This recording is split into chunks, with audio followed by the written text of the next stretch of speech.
আজকে আমাদের অনেক দিন আগে আমাদের ফিনান্স অ্যান্ড ব্যাংকিং এর ক্লাস ছিল, 3 নাম্বার পর্যন্ত ক্লাস ছিল। আজকে হচ্ছে ক্লাস 4। আজকে খুবই একটা ইম্পর্টেন্ট একটা টপিক নিয়ে কথা বলবো, সেটা হচ্ছে তারল্য, লিকুইডিটি। আমরা তারল্য 3টা দিকে আছে। এটা হচ্ছে প্রতিষ্ঠান দিক, একটা হচ্ছে ব্যাংক দিক দিয়ে, একটা হচ্ছে বিনিয়োগকারী দিক দিয়ে। 3 ক্যাটাগরি দিক দিয়ে আমরা তারল্য শিখব। ওকে, তবে আমরা বুঝি হচ্ছে সবচেয়ে তারল্য হচ্ছে ক্যাশ, নগদ। এরপর হচ্ছে ব্যাংক জমা, ব্যাংক ব্যালেন্স। এভাবে একটা ধারাবাহিক আছে, সেটাও হিসাব বিজ্ঞানের চলমান প্রতিষ্ঠান নীতি অনুযায়ী। ওকে, আমাদের ফার্স্ট অফ অল হচ্ছে প্রতিষ্ঠান দিক দিয়ে তারল্য কি। প্রতিষ্ঠান দিক দিয়ে তারল্য হলো প্রতিষ্ঠানের চলতি দায় পরিশোধ করার ক্ষমতা। প্রতিষ্ঠানের চলতি দায়, কারেন্ট লাইবিলিটিস মিট আপ করার জন্য যে কারেন্ট অ্যাসেট দরকার, সেটা হচ্ছে কি আমাদের প্রতিষ্ঠান দিক দিয়ে তারল্য। তার মানে প্রতিষ্ঠানের চলতি দায় পরিশোধ করার ক্ষমতাকে তারল্য বলে। যদি প্রতিষ্ঠান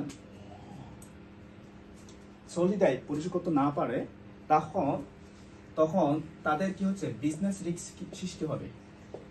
বিজনেস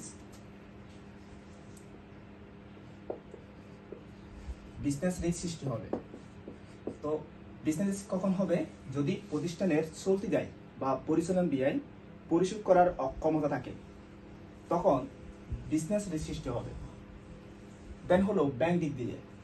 ব্যাংক দিক দিয়ে তারল্য হলো গ্রাহক বা আমানতকারী যখন চাইবে তখন দিতে বাধ্য টাকা।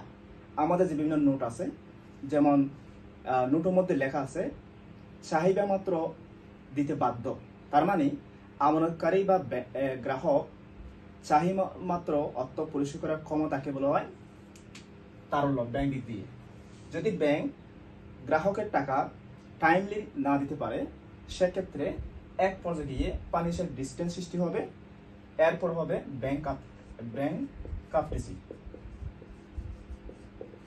ব্যাংকরাপ্টি সৃষ্টি হবে। যেমন ধরেন এখন বর্তমানে ইসলামী ব্যাংকের এখন ব্যাংকরাপ্টি অনেক, তার মানে এখনো শাটডাউন হয় না, এখনো বেঁচে আছে।